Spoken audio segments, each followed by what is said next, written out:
more along the lines of just kind of go over the pages that are in here because the logs won't be here for much longer. So I wanted to kind of put them out there, just kind of hear what's going on. So let's go ahead and start listening to the 3 pages. This video will just be an audio recording of the guy reading it for the Midnight Grove. So here we go. Tiny Orphan.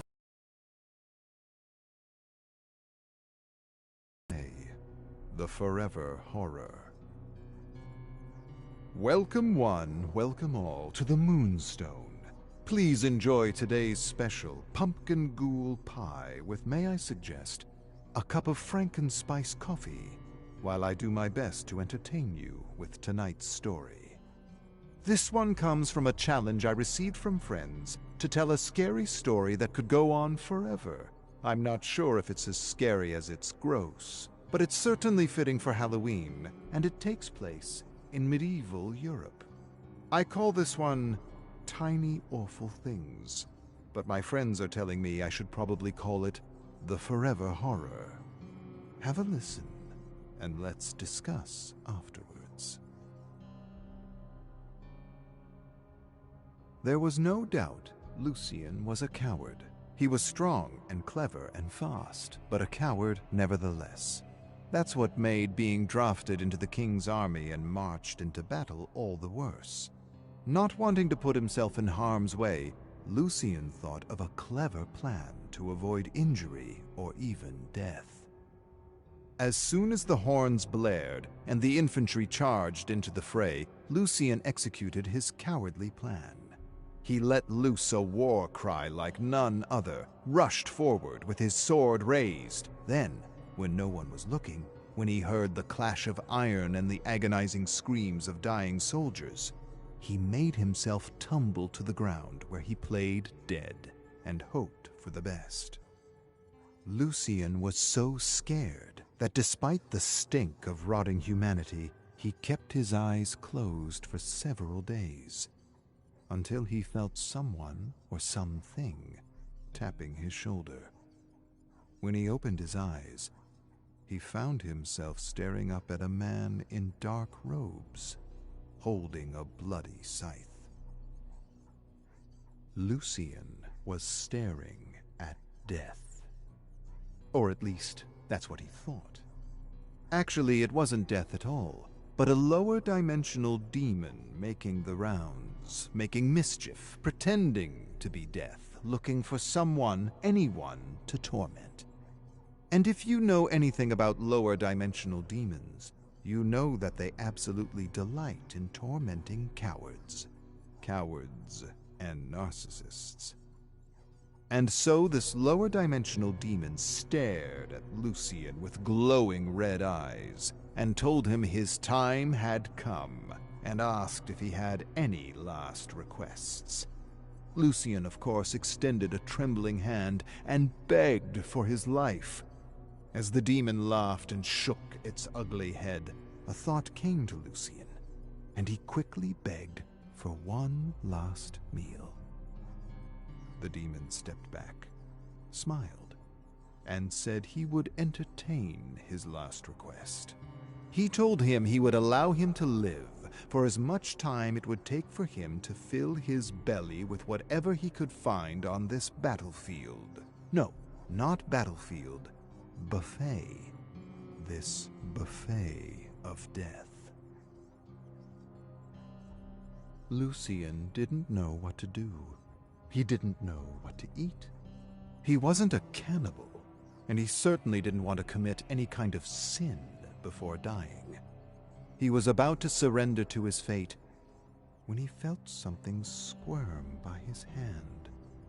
He looked down, and that's when he saw the tiny, awful things squirming out of the bloated belly of a corpse, falling on his hand. Desperate, Lucien did the unthinkable.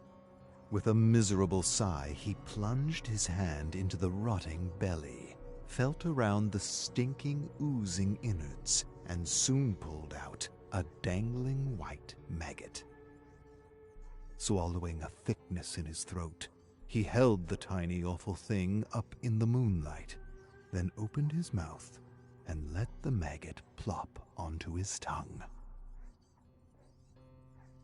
The demon winced in disgust, laughed in disbelief, then said some words in a strange, unknown language. Lucian didn't understand any of it, but he thought he might have been cursed, as he strangely began to feel a great, insatiable hunger for maggots. More than this, he even began savoring them as one might savor a fine wine or coffee, enjoying to his disbelief the aftertaste. I guess we can say that as a coffee bean soaks up the essence of the tree and land it grows upon, a maggot soaks up the essence of the corpse it feeds upon. The demon smiled at Lucian as he desperately tried to delay the inevitable. When Lucian finally finished savoring the maggot, the demon told him his time was up. But Lucian shook his head and said his belly wasn't full yet. Then he approached a corpse that had been crushed by a club. Blood and gore spilled out of the eye sockets like spaghetti and meatballs. And there, in the spaghetti and meatballs, tiny, awful things squirmed. Lucian plucked another maggot and plopped it onto his greedy, salivating tongue. Robust, earthy, slimy, a velvety maggot that bursts with herbal notes and soothes with its fresh and bold character. The demon smiled at the coward and said his time was up. But Lucian shook his head and said his belly wasn't full yet. Then he approached a corpse that had been diced into small pieces by an axe. Chunks of bone and intestine festered in pools of blood like stew. And there in the stew, tiny, awful things squirmed. Lucian plucked another maggot and plopped it onto his tongue. Bold, yet fruity, chewy, a sweet maggot with delicate hints of citrus. The demon smiled at the coward and said his time was up. Lucian shook his head and said his belly wasn't full yet. Then he approached a corpse that had been trampled by horses and marching brain fermented in bile and blood, like a delicious dipping sauce for veggies. And there in the dipping sauce, tiny, awful things squirmed. Lucian plucked another maggot and plopped it onto his tongue. Herbal, intense, mushy, a full-bodied maggot rich in flavor. The demon smiled at the coward and said his time was up. And as you can imagine, the story goes on and on, 'cause the demon enjoyed watching this coward grovel like a maggot for his life. And since it goes on and on, I would appreciate some help telling it, at least until we run out of tiny, awful things. Please pass this bowl of putrid guts and gore around the moonstone. I invite you to reach inside and choose a tiny, awful thing to savor. Please feel free to describe its flavors, and let's not spare any gory, juicy, mushy details. Okay, I confess. They aren't real maggots, but slimy, sugary things soaking in warm brandy and pumpkin guts. But let's stick our hands in anyway and have a little fun to help us get into the spirit of Halloween. Alright guys, that was Tiny Awful Things. I'm going to take this time just to give you a quick shout out to you guys, let you guys know. If you guys are interested in more videos like this, please leave a comment down below, let me know. I'm thinking about trying to do all the tome information for it. Also, if you guys want to see me play Dead by Daylight, I am live almost every night between 10 p.m. Eastern Standard to 2 a.m. I play mostly Dead by Daylight and a few other games like My Time at Porsche. So come hang out, have some fun, drop a follow on the page, and just let's have a good time. Alright, let's start up the second page. The Bell from Hell. Stories from the Witch Cafe. The Bell from Hell. Welcome one, welcome all, to the only place in town to get a story and a coffee. I can tell you where the coffee comes from, but please don't ask me where the stories and characters come from, because I basically have no clue. Some say it's the aroma of freshly brewed coffee that inspires me. Others say I'm able to tap into the endless memory streams pouring out of the infinite kettle that is the multiverse. I think it's a little bit of both. This one comes from the grains I observed at the bottom of my espresso cup a few days ago. It kind of resembled a bell, and so I'm calling this one The Bell from Hell. Toby and his sister Tina were always up to no good, and this time they snuck into the old overgrown junkyard that many claimed was haunted.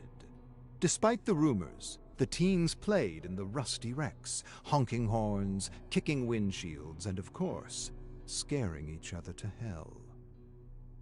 "It's fun here," Toby said. "It is," Tina agreed. As the night wore on, Toby hid in the trunk of an old sedan with the intention of scaring his sister. But Tina followed a trail he unwittingly left and, "Rawr!" scared him instead. Toby cursed, and Tina ran off promising she would get him again. She quickly rushed to the old compactor and hid in a half-squashed station wagon filled with a strange black fog. That's odd, she thought, and didn't think any more of it. But she probably should have thought a little more of it, since strange black fog isn't exactly an omen, as you know from my previous stories. Anyhow, Tina waited patiently in the back seat. When an hour passed, she began to worry. Slowly, she craned her head to peek out the window when... Rah! Toby slammed the station. Tina nearly jumped out of her skin, hitting her head against the ceiling of the half-crumpled car. Toby couldn't help but laugh, and as he laughed, he looked down into the churning black fog and saw a bell. A strange-looking iron bell, unlike any bell he had ever seen before. "Will you look at this?" he said, holding up the bell, examining the craftsmanship. Then he grabbed a stick from the ground and clanged the bell stupidly.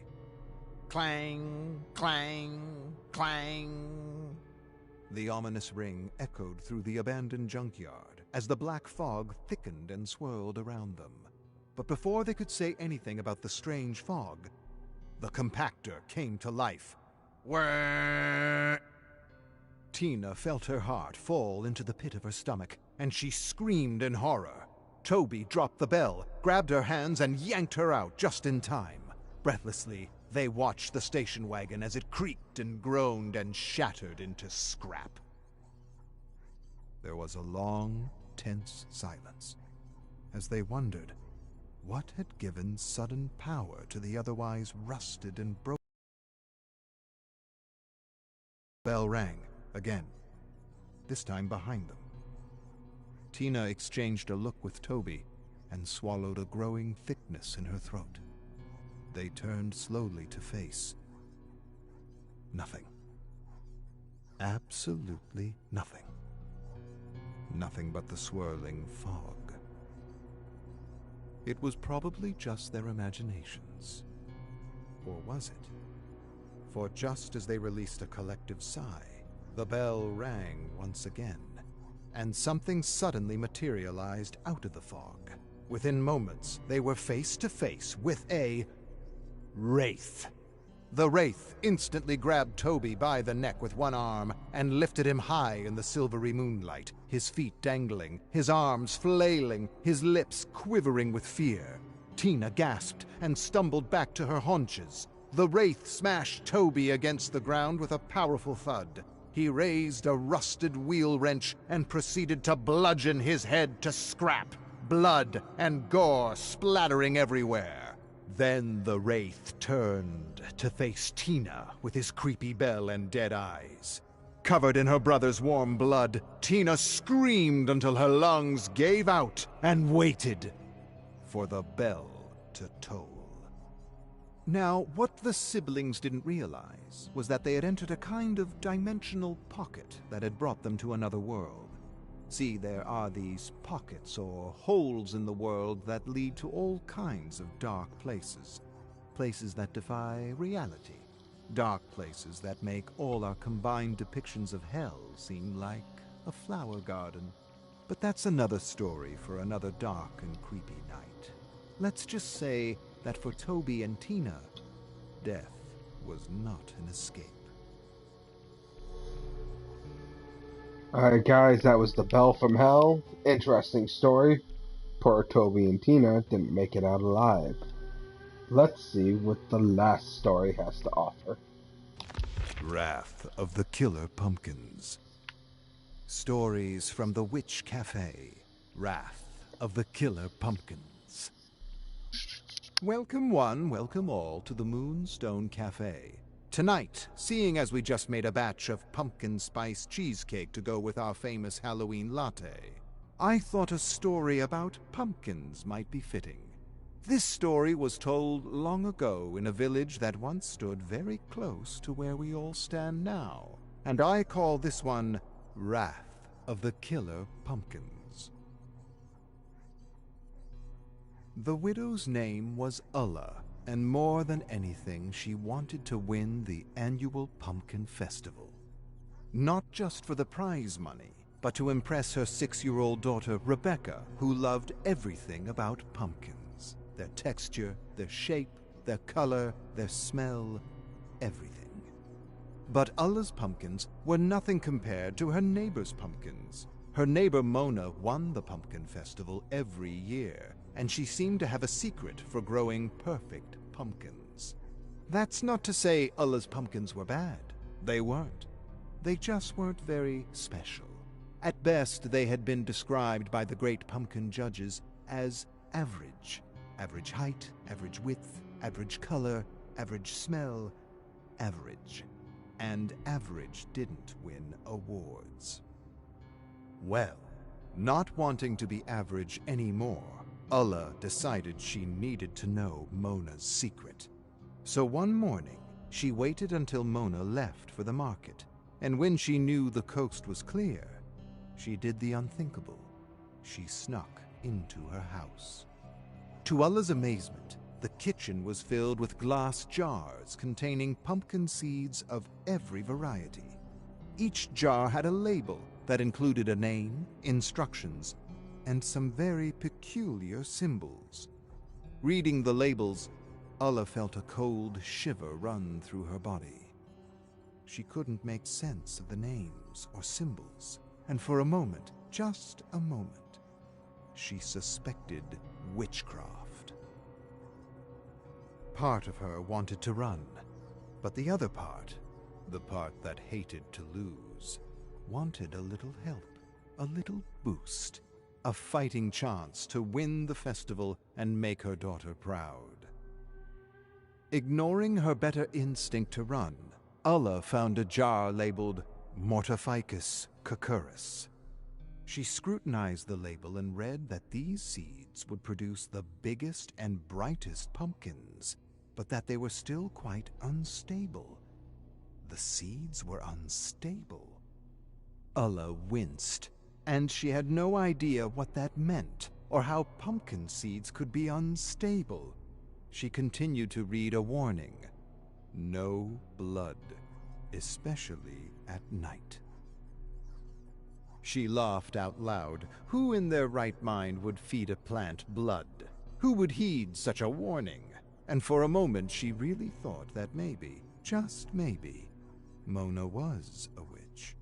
A powerful witch who could defy nature and modify and mutate seeds. Despite the creepy warnings, Ulla borrowed one seed, just one, from the Mortificus Cucurbus jar, convincing herself that she would give Mona back a seed from her winning pumpkin. With that promise, she convinced herself she wasn't stealing, and she quickly returned to her small, humble farm. No sooner did Ulla return home than she planted the seed in her garden.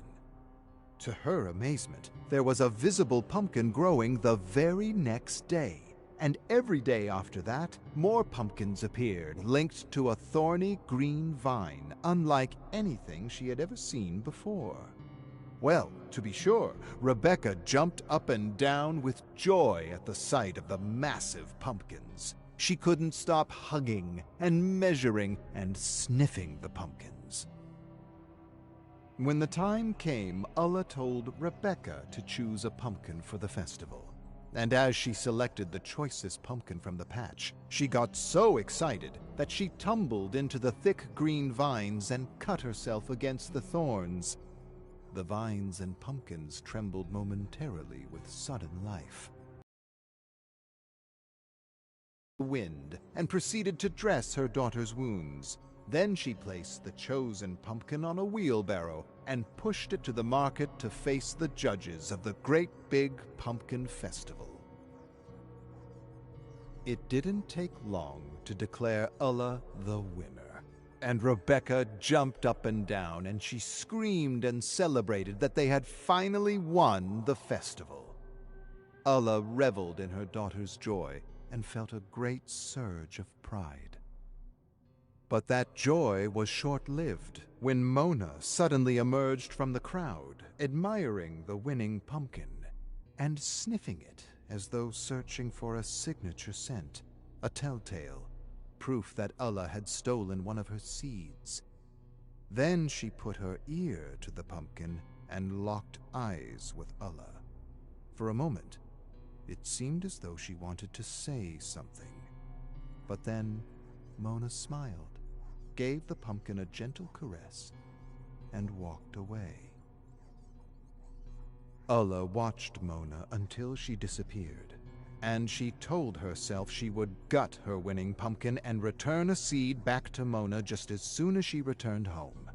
And so, with exhausted arms, Ulla wheelbarrowed her pumpkin down the dirt road, with her daughter singing and skipping behind her in the moonlight. Caught up in the euphoria of winning, Ulla tried to skip with her daughter, but she missed a beat and twisted her foot on a stone. Ulla stumbled forward, lost control of the wheelbarrow, and the great big pumpkin tumbled out, smashing against a massive stone. Suddenly, mother and daughter froze in terror. Thick orange liquid like blood poured out of the busted pumpkin. Through the cracks they could see something moving, something breathing. Ulla approached the pumpkin slowly. She hesitated, then placed her fingers in the pulpy crack and pulled and pulled and... Whee! A pumpkin baby burst out and attached itself to her face.